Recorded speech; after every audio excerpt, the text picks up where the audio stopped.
Sir 'యమన్‌లో' మరణశిక్ష విధించబడిన నిమిషప్రియ కేసులో ఇప్పుడు ఒక ట్విస్ట్ చోటు చేసుకుంది సార్. ఆమె మరణశిక్షని ఇక మేము ఆపలేం. కేంద్రం కూడా చేతులెత్తేసినట్టుగా కూడా కనిపిస్తుంది. వాళ్ళు సుప్రీం కోర్ట్‌లో అదే చెప్పింది. సో, కేంద్రం ఇప్పటివరకైతే ఎటువంటి ప్రయత్నం ఆపడానికైతే ఇక ఆపడం జరగదు అని చెప్పేసి చెప్తున్నారు. మరిక ఆమెకు మరణశిక్ష కన్ఫర్మ్ అయినట్టేనా? మరి ఏం జరిగింది ఇవాళ సుప్రీం కోర్ట్‌లో? అసలు ఏం చెప్తుంది కేంద్రం? నేను దీని మీద 2-3 సార్లు మాట్లాడాను నిమిషప్రియ గురించి. సో, బేసిక్ ఏందంటే నిమిషప్రియ పాలక్కాడ్‌కి సంబంధించిన ఒక నర్సు. ఆమె భర్త టోనీ థామస్ ఇద్దరు 2008లో యెమెన్ రాజధాని అయిన సనాకి వెళ్లారు. అయితే 2014 నుంచి అక్కడ అంతర్యుద్ధం చోటు చేసుకుంది. అక్కడ హుతీస్ అనే వాళ్ళు ఆక్యుపై చేసుకున్నారు. సో, అంతర్యుద్ధంలో వాళ్ళకి ఇబ్బందులైనాయి. భర్త, పాప కూడా అక్కడ పుట్టింది. పాప ఇద్దరు కలిసి ఇండియాకి వచ్చేసారు. ఈమె రాలేకపోయింది. సో, ఆ తర్వాత ఈమె అక్కడ ఒక క్లినిక్ పెడదామని అనుకున్నది. క్లినిక్ పెట్టాలంటే అక్కడున్న చట్టాల ప్రకారం అక్కడ స్థానికుల పేరుతోనే చేయాలి. అందుకని తలాల్ అబ్దో మహదీ అనే ఒక అతని పేరుతో ఆమె పెట్టింది. దాని తర్వాత అతను అత్యాశకు పోయి ఈ క్లినిక్ లో వచ్చే డబ్బులంతా తనే లాగేసుకోవడం మొదలు పెట్టాడు. గొడవలు వచ్చాయి వీళ్ళిద్దరికి. ఆమె అతని మీద కేసు పెట్టింది. అతను ఏం చేశాడు, ఫోర్జరీ డాక్యుమెంట్స్ క్రియేట్ చేసి ఈవెన్ ఫోటోలు కూడా మార్పింగ్ చేసి తనకు ఆమెకు పెళ్ళయిందని తననే ఆమె మోసం చేస్తుందని పెట్టాడు. ఈమెని 1 వీక్ జైల్లో కూడా ఉంచారు. ఆ క్రమంలో జైల్లో ఒక వార్తని సలహా ఇచ్చాడు. అతనికి మత్తుమంది ఇచ్చి అతని దగ్గర ఉన్న డాక్యుమెంట్స్ అంతా తీసుకుని నువ్వు మీ దేశానికి వెళ్ళిపో, ఇక్కడ నువ్వు డీల్ చేయలేవు అని చెప్పాడు. దాంతో ఆమె బయటకు వచ్చి ఒక అన్నన్ అనే ఇంకొక నర్సు సహాయంతో అతనికి కెటామిన్ అనే ఒక మత్తు పదార్థం ఇచ్చింది. అయితే అది ఎక్కువ డోస్ కావడంతో అతను చనిపోయాడు. దాంతో వీళ్ళకి భయపడి వీళ్ళిద్దరు కలిసి అతన్ని ముక్కలు చేసి వాటర్ ట్యాంకులు వేసేసారు. వేసేసి పారిపోవడానికి వాళ్ళు అల్బైడా అనే ప్రాంతానికి వెళ్ళారు. అక్కడ దొరికిపోయారు. యాక్చువల్గా అక్కడ జైలుకి పోయి అక్కడ జైల్లో ఉండాల్సిన పరిస్థితి ఏర్పడింది. ఈ లోపల వీళ్ళు అంటే ఇతను ఈ అబ్దో మహదీ అనే అతను వీళ్ళేంటంటే అక్కడ తెగలు ఎక్కువగా ఉంటాయన్నమాట. సో, అతను వసాబ్ అనే ఒక తెగకి చెందినవాడు. ఈ అల్బైడా ప్రాంతంలో ఏమో స్వాది అనే తెగ ఎక్కువ ఉంటది అనమాట. అక్కడ రూల్ ఏంటంటే ఒక తెగ ఉన్న చోట ఇంకొక తెగ వ్యక్తి కానీ చనిపోతే ఈ తెగదే బాధ్యత అన్నమాట. అందుకని తెగల మధ్య ఘర్షణలు కూడా వచ్చే అవకాశం ఉంది.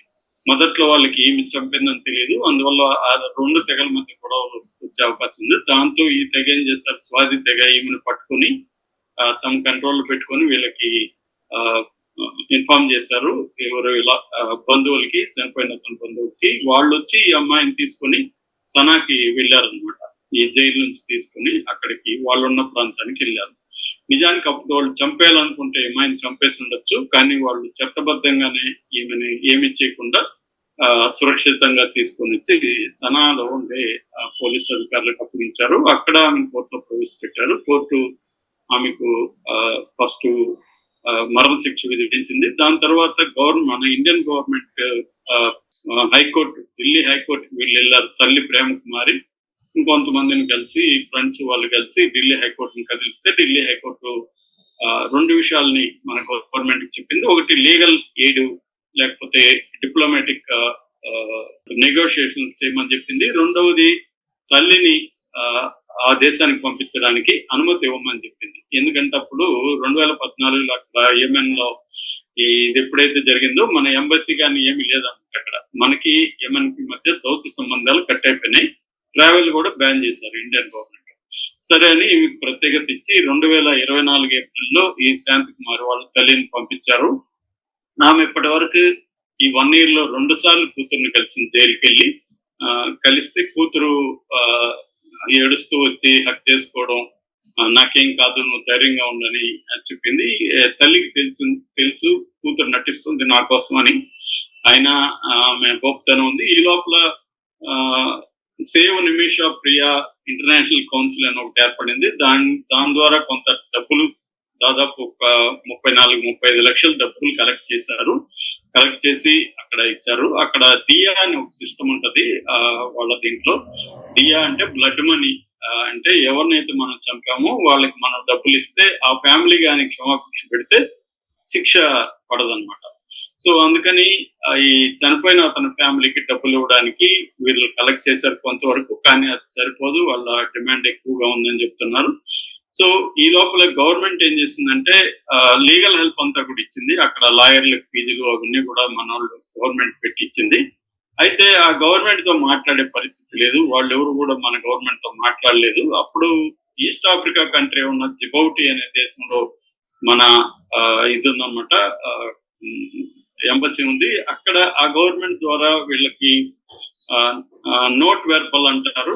నోట్ వెర్బల్ అంటే ఒక రిక్వెస్ట్ పత్రం సమర్పించారు. మన ఫారిన్ మినిస్ట్రీ సహాయ మంత్రి వికే సింగ్ ద్వారా పత్రం వెళ్ళింది. అది వెళ్ళినాకనే ఈమెను ఇన్ని రోజులు ఉరి శిక్ష అంటే మరణ శిక్ష వేయకుండా ఆపడానికి మన వికే సింగ్ ఇచ్చిన లెటరే ప్రధాన కారణమని ఈ అమ్మాయి తరపున అక్కడ పోరాడుతున్న భాస్కరన్ శామ్యుల్ జెరోమ్ అనే వ్యక్తి బీబీసీకి చెప్పాడు అనమాట. సో గవర్నమెంట్ చేయలేదని చెప్పలేము. మోడీ గవర్నమెంట్ తన పరిధిలో ఉన్నంత వరకు చాలానే చేసింది, కానీ అంతకంటే ఏమి చేయడానికి కూడా మోడీ ప్రభుత్వానికి వెసులుబాటు లేదు. అందుకని ఇప్పుడు సుప్రీంకోర్టు ఈ రోజు విచారణ జరిగినప్పుడు యాక్చువల్ గా మొన్ననే చెప్పింది. సో ఈ రోజు మోడీ ప్రభుత్వం తరఫున కౌన్సిల్ తేల్చి చెప్పేశారు, మేమైతే ఇంకేమి చేయలేము అని చెప్పేశారు. ఇప్పుడు ఇంకా వాళ్ళ తల్లి అయితే అక్కడే ఉంది. అట్లాగే నేను చెప్పిన జెరోమ్ శామ్యుల్ జెరోమ్ కూడా అక్కడే ఉన్నాడు. వాళ్ళు ఇప్పటికీ ఆశాజనకంగా ఉన్నారు. నిన్న కూడా బీబీసీ మాట్లాడినప్పుడు వాళ్ళు ఏంటంటే క్షమాభిక్ష పెడతాము అనట్లేదంట, పెట్టము అనట్లేదంట. ఆ ఫ్యామిలీ అంటే వాళ్ళు కూడా తేల్చుకోలేకపోతున్నారు. మన ఫ్యామిలీలో ఇతన్ని చంపిన అమ్మాయికి మనం శిక్ష వేయకుండా వదిలేయకూడదు అనేది వాళ్ళకు ఉన్నట్టుంది. అట్ ద సేమ్ టైం వదిలేద్దామని కూడా ఉన్నట్టుంది. ఆ ఫ్యామిలీలోనే కొంత డిస్కషన్ జరుగుతుందని చెప్తున్నారు. సో అది మరి చివరి నిమిషంలో ఏమన్నా ఆటోమేటిక్ గా వాళ్ళు క్షమాభిక్ష పెడతారా? ఎందుకంటే ఇప్పుడు మొత్తం ఫ్యామిలీ కూతురు కూడా పదే పదే అమ్మమ్మని అడుగుతుంది, అమ్మమ్మ మా అమ్మని తీసుకొస్తావు కదా నువ్వు, నేను పుట్టగానే వచ్చేసాను అని ఏడుస్తూ అడుగుతుందని చెప్తుంది. సో ఒక డ్రామాలో ఉంది. జైల్లో కూడా అమ్మాయి అయితే డిసైడ్ అయిపోయిందని చెప్తున్నారు, నన్ను చంపేస్తారనే డిసైడ్ అయిపోయి ఉందని చెప్తున్నారు. ఏమాత్రం ఆమె తన గురించి మాట్లాడట్లేదు, తన కూతురు గురించే అడిగింది. 2 సార్లు వెళ్తే కూడా నా కూతురు ఎలా ఉంది అని అడిగింది అనేది వాళ్ళ అమ్మ ప్రేమ్ కుమార్ చెప్తుంది. ఏదేమైనా మన సెంట్రల్ గవర్నమెంట్ మోడీ ప్రభుత్వం మాక్సిమం ట్రై చేసింది. అందుకంటే ట్రై చేయడానికి కూడా కుదరదు. ఎందుకంటే అక్కడ యమన్ లో ఉండే హూతీలు కి మనకి ఏ రకమైన సంబంధాలు లేదు.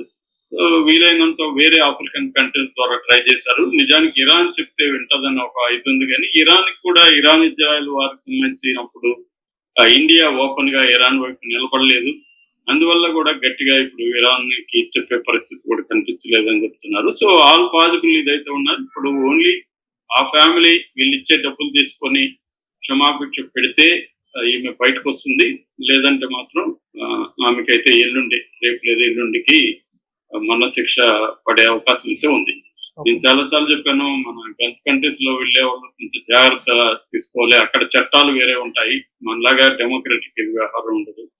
సో ఆ చట్టాల్లో అర్థం చేసుకొని పనిచేయాల్సి ఉంటుంది. ఈమె ఇది ఒక పేట్ లాంటిది అని చెప్పచ్చు. ఎందుకంటే ఆమెదేం తప్పులేదు. నిజానికి అతను వేధించాడు ఈమెని. అతని నుంచి ఎలా బయటపడాలో తెలియక ఈమె మద్దతిద్దాం అనుకున్నది. అది యాక్సిడెంటల్ గా జరిగిపోయింది. సో ఒక రకంగా ఈమె పరిస్థితులకి బలైపోయినట్టుగా చెప్పొచ్చు. ఇప్పటికీ ఆశాజనకం ఉన్నారు. మనం కూడా హోప్ఫుల్ గానే ఉందాము. నిమిషప్రియని అంటే ఆ ఫ్యామిలీనే కాపాడాలి, ఇంక వేరే మార్గం లేదు. ఈ తల్లి బాధ చూసి వాళ్ళు ఈమె 1 year గా అక్కడే కూర్చొని పెద్ద ఆవిడ